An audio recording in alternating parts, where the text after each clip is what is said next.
September is Emergency Preparedness Month. This video is part of the 30 Days of Preparedness series, which is a collab between the following YouTube channels: Sutton's Days, Rogue Preparedness, Mouse Toes, Provident Preppers, Mama Bear Preparedness, The Urban Prepper, City Prepper, Ethical Preparedness, Iridium 242, The Happy Prepper, Freedom Homestead, and of course, me, Prepper Potpourri. Be sure to watch all the videos in the series. Well, September's almost over. Yep, and this is the Emergency Preparedness Month. And we've had a different prepping video every single day. And I hope you've really enjoyed it. And next year I think we're going to try to do it again and have even more prepping channels produce videos. And we've covered a lot of the basics.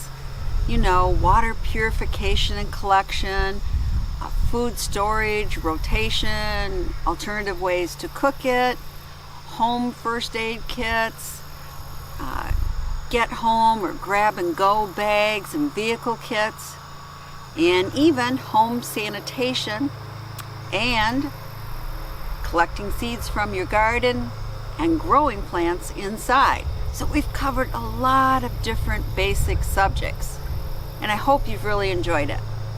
But for those of you that want to go further, delve more into your prepping journey, I really urge you to watch the different videos on the channels that have presented, because many of them have hundreds of prepping videos.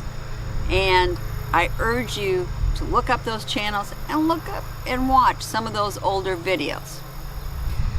But on my prepping journey, something that really helped me in the beginning was something called the Prepping Matrix.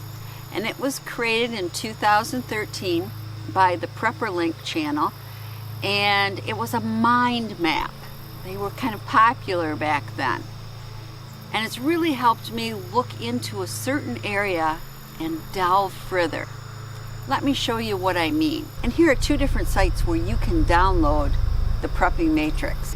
The Prepping Matrix has 9 different spokes coming out of its hub: water, food, protection, survival plan, communication, energy, financial, sanitation and hygiene, and medical. Now let's look at the water area a little closer. Oh, you'll notice it's got 2 different tracks: bug in or bug out. Well, that makes sense, doesn't it? If you're going to bug out, you're probably not going to take your big Berkey water filter with you. You want different means of sanitizing your water.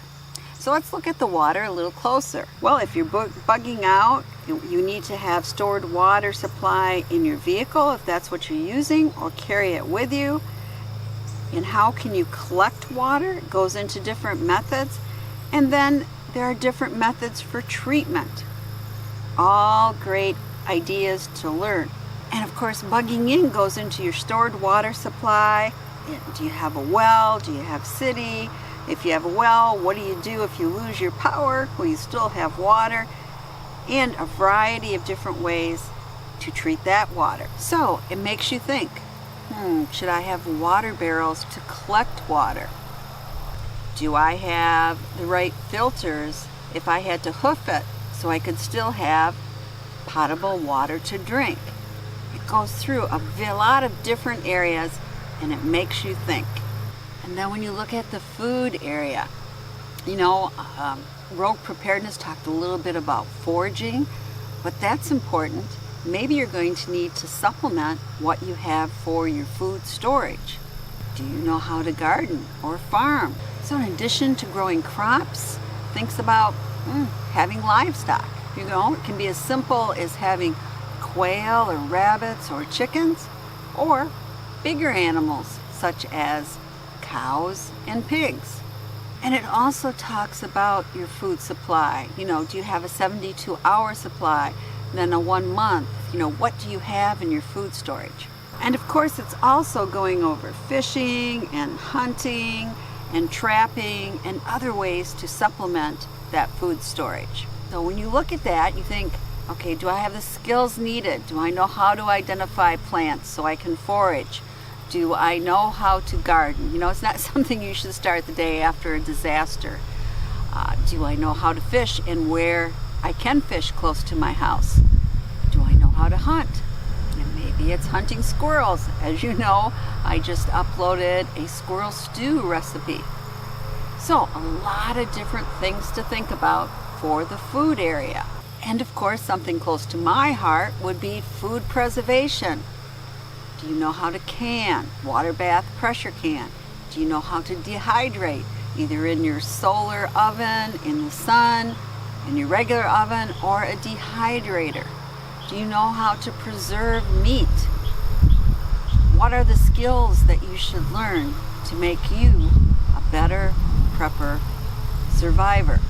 And then something we haven't really talked about much on the channel, look at the financial area.